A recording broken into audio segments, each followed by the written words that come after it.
Today I'm going to show you how to make these really simple, ketogenic, crunchy halloumi cheese fries. Man, they are so good. Okay, so we've got our ingredients assembled. Now, just for the halloumi cheese fries themselves, you're going to need some halloumi. It calls for about 8 ounces, which is 226 grams. These packets actually come in 180 grams, so I've got 2. I'll have a little extra, and that's fine.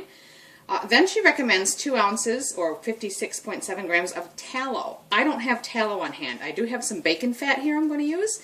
But all you really need to make fried halloumi is just brush the fries with olive oil and a little salt and pepper and fry them. Any way you want to do it is totally fine. Now that's just for the cheese fries. The rest of these ingredients are for the sauce that we're going to dip them in. And I've cut the recipe in half because the original recipe below makes, which I'll share below, just makes quite a bit of sauce. We don't need quite that much. So I'm going to use 1 tablespoon of olive oil, half a teaspoon of garlic powder. You can also use fresh crushed garlic if you prefer. 1 teaspoon of onion flakes. I don't have flakes, I'm actually using onion powder, but that's totally fine. Then you're going to need 1 teaspoon of fresh oregano and 1 teaspoon of fresh thyme. Again, I don't have fresh ones on hand, so I'm using dried. That will work just fine. The next ingredient is a 12-ounce can, which would be about 340 grams of tomato puree. This is a little bit bigger can than that, but that's alright, it'll work. 2 teaspoons of the sweetener of choice. I'm using a stevia blend, but you can use erythritol or whatever you have on hand.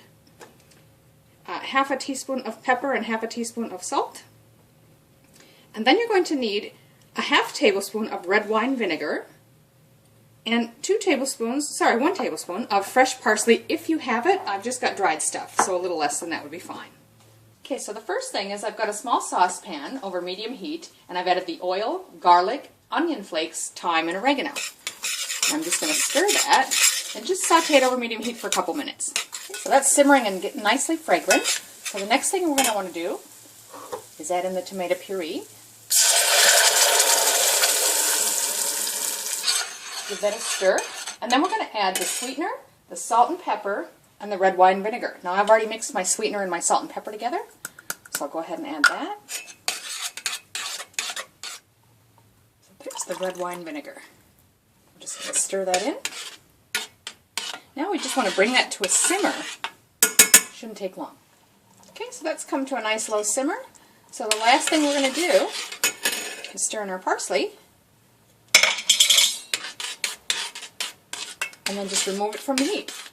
Okay, so now you want to cut your halloumi cheese blocks into fries. Now I've just cut mine into 6 equal slices. You want them to be at least about 7 millimeters or 1/3 of an inch thick, but they can be a little thicker if you like. That's fine too. That just seemed to work out well for me. I just cut it in half and then cut each piece in 3. So I've got this pan over a medium-high heat, and I've just put my bacon fat in to get it melted. You can hear it sizzling there, so it should be hot enough. I'm just going to start laying these cheese fries in.